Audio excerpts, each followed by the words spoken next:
હવે વિદ્યાર્થી મિત્રો જોઈએ પ્રક્રિયાના કેટલાક ઉદાહરણ અને આના ઉપરથી તમને કેવા પ્રશ્નો પૂછી શકાય એની પણ વાત કરીએ. sin x આપ્યું છે, cos y આપ્યું છે, x અને y બીજા ચરણમાં છે. બીજા ચરણમાં ઓલેસ્ટીસીના નિયમ પ્રમાણે sin ધન હોય, ધન આપેલું છે, cos ઋણ હોય. sin x y નું મૂલ્ય શોધવાનું પૂછ્યું છે. તો sin x y નું આપણી પાસે સૂત્ર છે sin x cos y cos x sin y. આ આપણું સૂત્ર છે. હવે એમાં sin x આપેલો છે, cos y આપણે મૂકી શકીશું. cos x ને sin y આપેલો નથી, એ આપણે શોધીએ. cos square x બરાબર 1 - sin square x. આ આપણું ઇક્વેશન છે sin square cos square = 1. sin ની કિંમત મૂકી દો 3/5 નો વર્ગ એટલે 9/25. 25 - 9 એટલે 16/25. આ cos square x. તો cos x = ±4/5. હવે x બીજા ચરણમાં છે અને cos મૂલ્ય છે એટલે આવે ઋણ. cos x બરાબર -4/5 કારણ લખવાનું x બીજા ચરણમાં. cos x મળી ગયા, sin x આપેલા હતા. હવે sin y શોધી કાઢીએ. cos y ઉપરથી sin y શોધી કાઢીએ. તો sin square y = 1 - cos square y.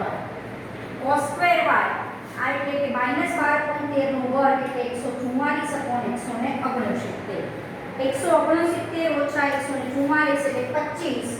25/169 sin square y. તો sin y = ±5/13.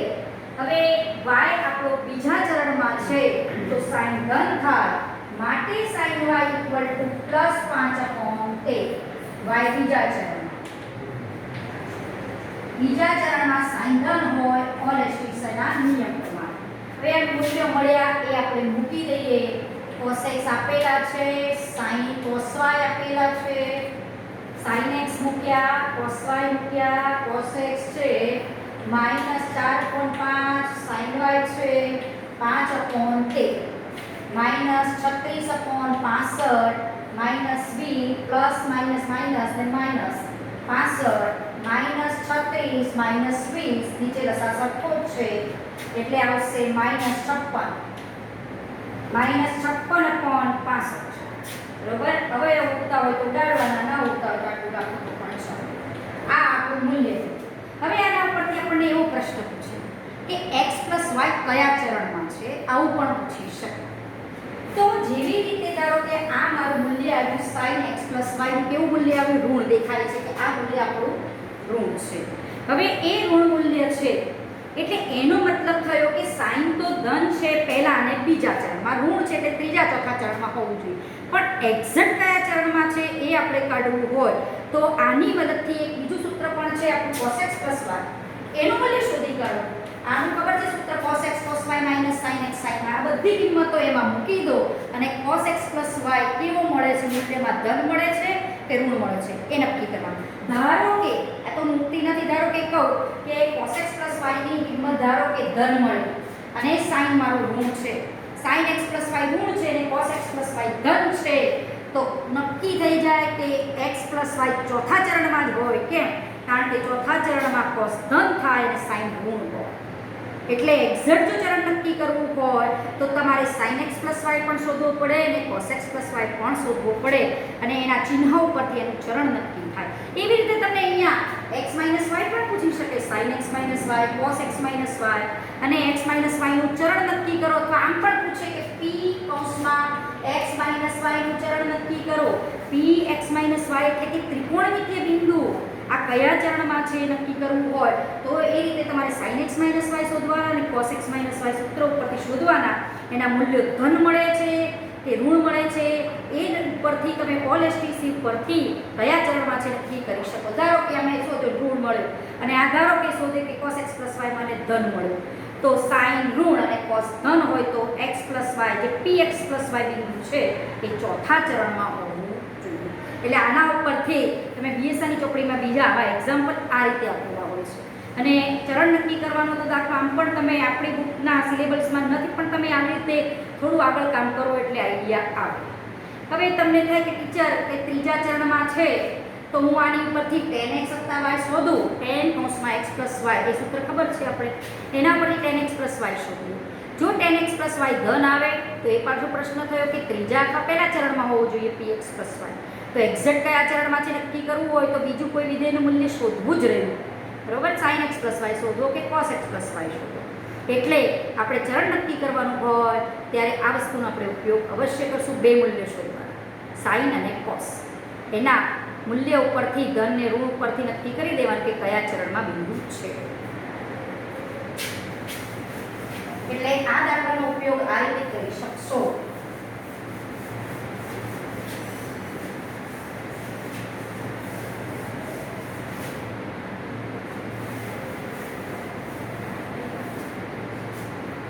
હવે આગળ જે 30મું ઉદાહરણ છે એ જોઈ લેજો.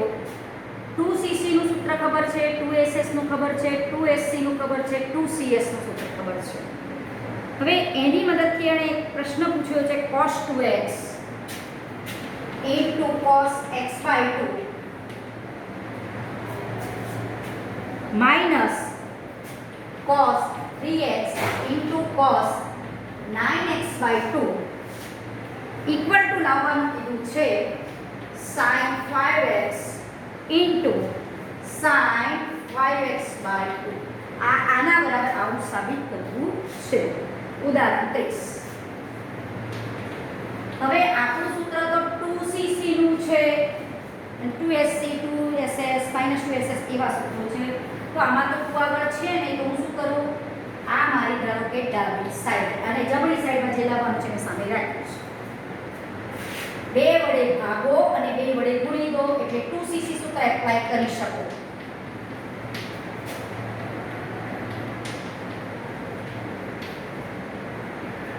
ચલો આમાંથી હું 2 સામાન્ય કારણ 2 વડે ભાગે એટલે કંઈ જ કરી ના કહેવાય, આના ઉપર ચાલ્યા. હવે આગળ 2cc સૂત્ર હતું c plus c એટલે c એટલે cos plus cos. ગુણાકારમાંથી સરવાળામાં જાઓ છો એટલે બાય 2 કરવાનું નથી. 2x plus x by 2 2x plus x by 2 બંનેનો સરવાળો અને બીજા કૌંસમાં બંનેની બાદબાકી. આપણે આવું સૂત્ર હતું 2 cos x into cos y બરાબર cos x plus y plus cos x minus y. હવે એવી જ રીતે અહીંયા આપણે આ એપ્લાય કરીએ. 2cc માઈનસ નિશાની તો બહાર મૂકેલી છે, c plus c એટલા બંનેનો સરવાળો 3x plus 9x by 2 અને 3x minus 9x by 2. બરોબર, આ સૂત્ર આપણે એપ્લાય કરી શકીએ. બરોબર, 2cc વાળું. હવે અહીં આપણે થોડું સાદું કરી દઈએ.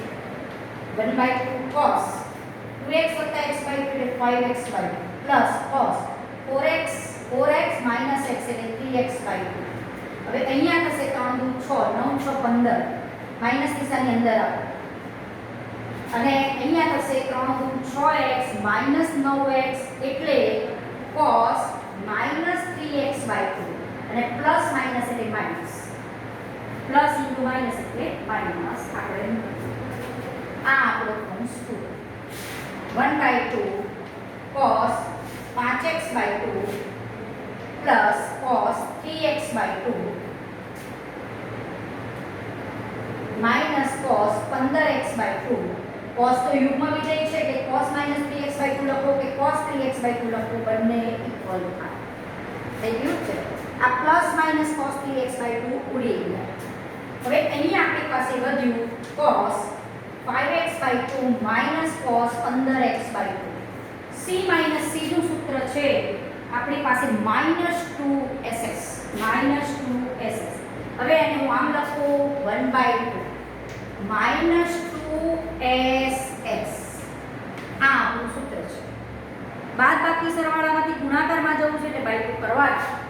5x by 2 plus 15x by 2 એટલે 20x by 2. 20x by 2 એટલે 10x કહેવાય અને 10x અહીંયા બધા મૂકો, ન ખબર પડતી હોય તો 5x by 2 plus 10x by 2 by 2. બરાબર, અને x સમજો cos x minus cos y તો -2 sin x plus y by 2 into sin x minus y upon 2.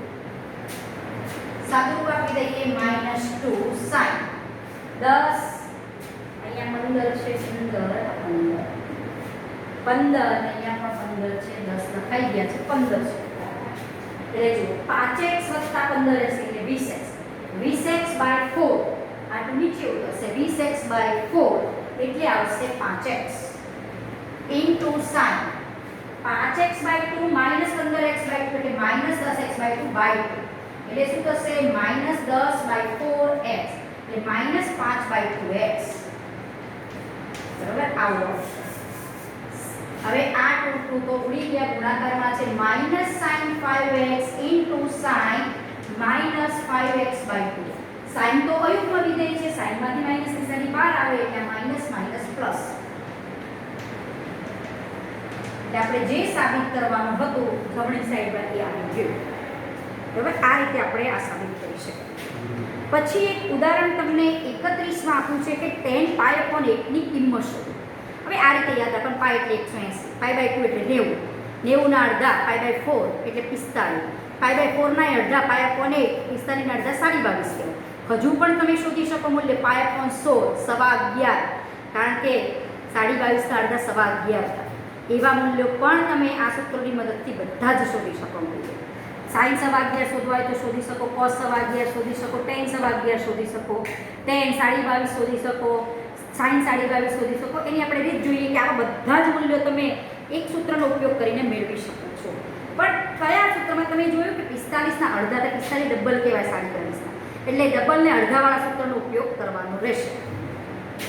ડબલમાંથી અડધા થતા હોય એ સૂત્રો કયા છે એ આપણે જાણીએ છીએ, કઈ રીતે ઉપયોગ કરવો એ પણ હું બતાવીશ. અહીંયા જે ચોપડીમાં આપણને આપ્યું નથી પણ તમને આવું આવડવું જોઈએ.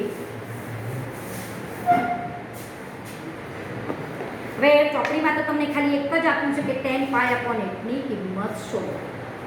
હવે કઈ રીતે શોધશો? પહેલા તો tan π/8 એટલે ક્યાં આવે એ ખબર હોવી જોઈએ. π/4 એટલે તો ખબર છે 45, 45 ના અડધા π/8 એટલે આ tan 22.5 પૂછ્યા છે. કેટલા પૂછ્યા છે? tan 22.5. અંશમાં લખે તો 22.5, 22 ગુણાંક 1/2 અંશ લખે.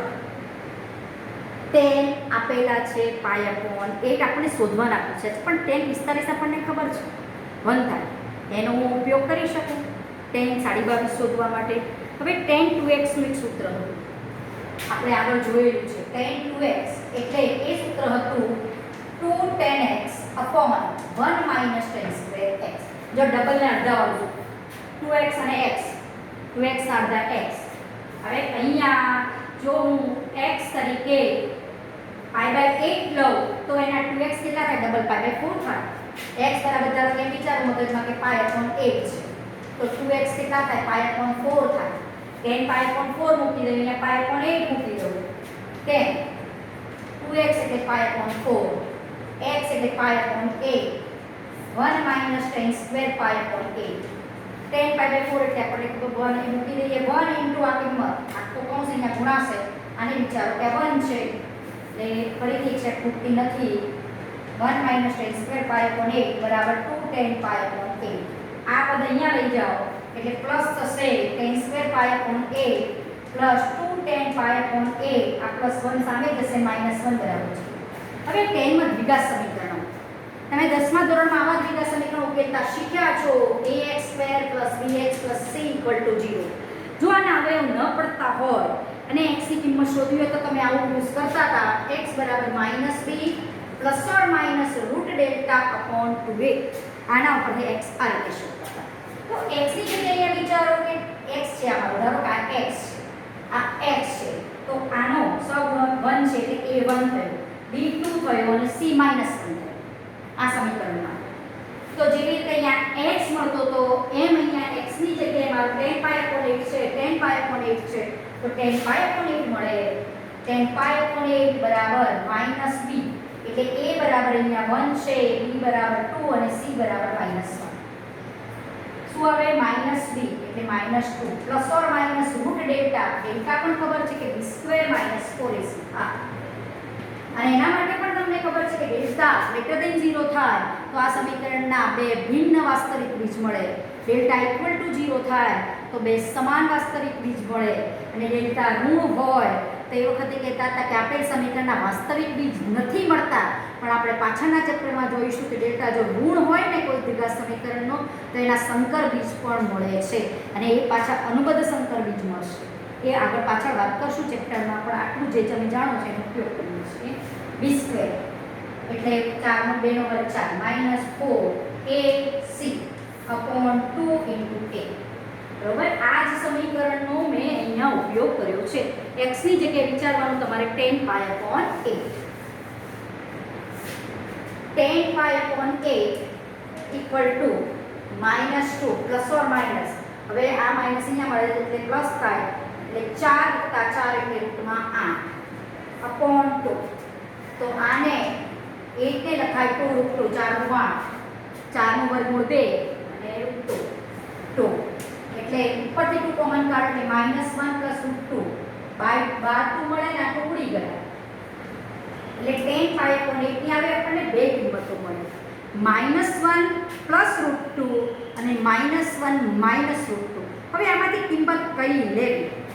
તો π/8 એટલે શું કહેવાય? 22.5 અંશ કયા ચરણમાં આવે? પહેલા ચરણમાં આવે. 0 થી 90 ની વચ્ચેની કોઈ પણ કિંમત પહેલા ચરણની કહેવાય. તો અહીંયા π/8 પહેલા ચરણમાં છે. પહેલા ચરણમાં બધા જ વિધેય ધન છે એટલે આમાંથી જે ધન મૂલ્ય નીકળતું હોય ને એ એની કિંમત કહેવાય. તો આમાંથી આપણે કિંમત મળશે, ધારો કે હું સિલેક્ટ કરું -1 + √2 એટલે 1 પોઈન્ટ સમથિંગ 1 પોઈન્ટ સમથિંગ -1 એટલે 0 પોઈન્ટ સમથિંગ ધન કહેવાય. ધારો કે હું -1 તો શું થાય? -1 - √2 તે મૂળ કિંમત થઈ જાય. પણ 10π/8 તો ધન છે, પહેલા ચરણમાં છે એટલે આપણે કિંમત સિલેક્ટ કરીશું -1 + √2. આને તમે આમ પણ લખી શકો √2 - 1 એટલે 10π/8 એટલે 22.5 ની કિંમત થઈ આપણે √2 - 1. હવે તમને એમ થાય કે આના ઉપરથી ધારો કે મારે sin 22.5 મેળવવા હોય તો શું કરવાનું? cos 22.5 ની કિંમત પણ આપણે મેળવી શકીએ છીએ. 45 ખબર હોય એટલે 22.5 ખબર પડે, 22.5 ખબર હોય તો 11.5 ખબર પડે, અડધા મૂલ્ય બધાના ખબર પડે.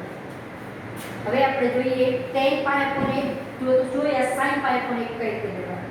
હવે વિદ્યાર્થી મિત્રો હવે એક આપણે આ પણ સૂત્ર જોયેલું એનું કંઈક આપણે ઉપયોગ કરીએ. આ થઈ ગયું. હવે આગળ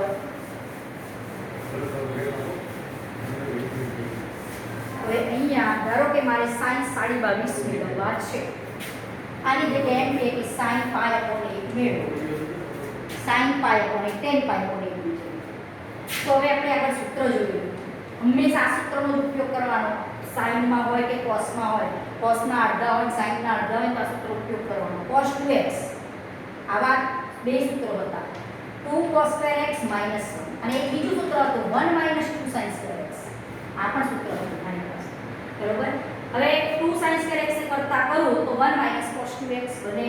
એ સૂત્રનો હું ઉપયોગ કરું છું અહીંયા. તો 2 sin2x = 1 - cos2x એટલે sin2x = 1 - cos2x/2. આ સૂત્રનો તો તમારી પાસે વિકલન સમીકરણમાં ભરપૂર ઉપયોગ કરશો, ધ્યાન રાખવાનું છે.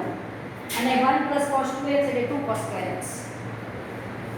હવે જુઓ અહીંયા મારે શોધવી છે π/8 ની. તો sin x = વર્ગ કાઢવો હોય તો વર્ગમૂળ લેવું પડે, બંને બાજુને વર્ગમૂળ લીધું 1 - cos2x/2. અહીંયા પ્લસ ઓર માઈનસ મૂકો. પણ મારો x કયો છે? અહીંયા π/8. π/8 એટલે 22.5 પહેલા ચરણમાં હોય એટલે હું ધન વર્ગમૂળ રાખીશ, ઋણ વર્ગમૂળ મૂકીશ નહીં. એનું કારણ એ જ છે કે x = π/8 અને sin π/8 હંમેશા ધન થાય એટલે હું અહીંયા પોઝિટિવ સ્ક્વેર રૂટ રાખીશ. 1 - cos 2x 2x એટલે π/4 એટલે અહીંયા મૂકી દઈએ cos π/4/2. હવે આના મદદથી cos π/4 ની કિંમત આપણને ખબર જ છે આની કિંમત 1/√2 માઈનસ નિશાની આગળ છે તો આ આવશે તમારું અહીંયા √2 - 1 આ રસા નીચે ઉતરશે 2.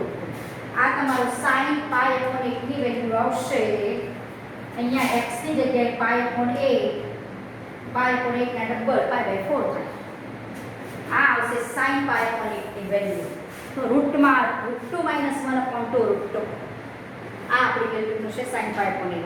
એ જ રીતે ધારો કે cos π/8 મેળવવાનું આ સૂત્ર યુઝ કરો 1 + cos2x = 2 cos2x અહીંયા પ્લસ આવશે cos2x આવશે પોઝિટિવ સ્ક્વેર રૂટ. ધારો કે તમને અહીંયા કોઈ કિંમત એવી હોય કે ત્રીજા ચરણની છે sin 192 પૂછ્યા હોય તો પણ મેળવી શકો. બરોબર. એવી રીતે તમે બધી જ કિંમતો મેળવી શકો છો.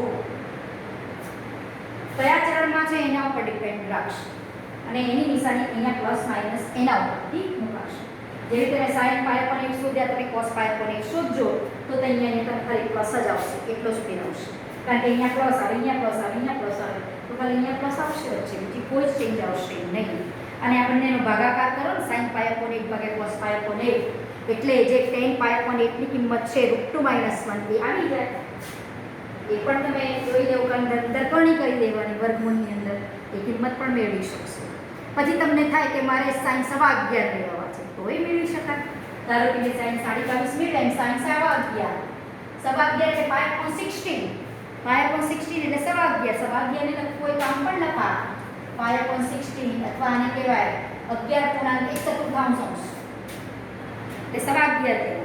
તો એ sin 22.5 મેળવ્યા એનો ઉપયોગ હું 11.5 શોધવા માટે કર્યો. જે રીતે 45 નો ઉપયોગ 22.5 શોધવા કર્યો, તો 11.5 નો શોધવા માટે 22.5 નો ઉપયોગ કરવાનો. તો એવું જ અહીંયા સૂત્ર, અહીંયા આનું આ સૂત્ર આવશે, ત્યાં x તરીકે મારે અહીંયા આવશે પાય પણ 16 અને 2x આવશે પાય પણ 8, એટલે અહીંયા પાય પણ 8 આવે અને પાય પણ 1 જે મેળવ્યા છે એ તમારે ત્યાં મૂકવાના. એટલે આ રીતે ઘણી ઘણી કિંમતો તમે મેળવી શકશો. 37.5 મેળવાય. એટલે આવા આ સૂત્રનો ઉપયોગ અડધા અને ડબલ માટે કરી દેવાનો. સૂત્રનો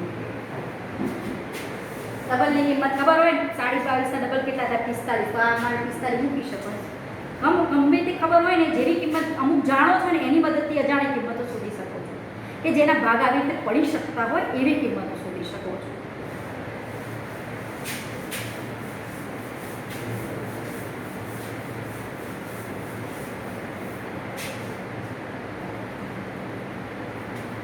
હવે આગળના ઉદાહરણ જે તમે 32મું ઉદાહરણ છે જોજો. 33મું પણ ઘણી વખત 5 માર્ક્સમાં પૂછાયેલો દાખલો છે, એની આપણે આગળ વાત કરશું.